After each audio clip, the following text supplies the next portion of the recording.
In this lesson, I will show you how to calculate factorial in Microsoft Excel. First of all, I will explain to you about factorial.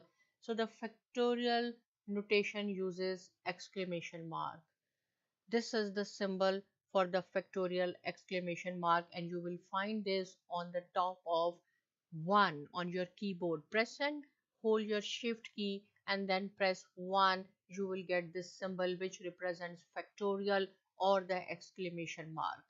So here is the 4 factorial. 4 factorial does not mean that you have to write down only 4. It means 4 multiplied by 3 multiplied by 2 multiplied by 1. If you want, you can start from the left hand side. If you want, you can start from the right hand side. But if you are starting from the left hand side, you have to start with the number. If it is 4 factorial, 5 factorial, 6 factorial, you have to write down here 4, 3, 2, 1 in the descending order. But if you are writing in the right hand side, from the right hand side, then you have to write down 1, 2, 3, 4 including that number.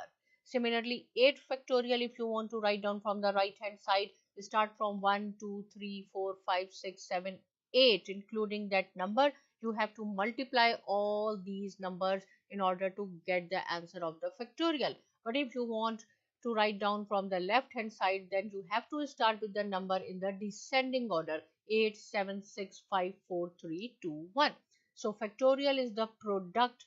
Product means multiplication of all the positive numbers from 1 to the number, means that number should be included as well.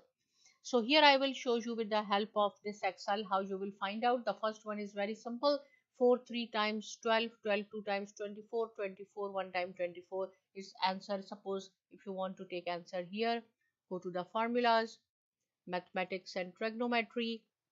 This is the factorial.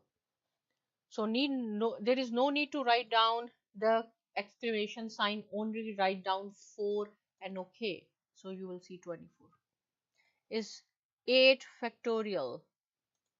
This, go to the fact, no need for the exclamation mark because this is the factorial argument 8 and this one 40,320. So simple. So in this lesson you have learned how to find out factorial in Microsoft Excel. If you still have any question, write down in comment section, and thanks for watching.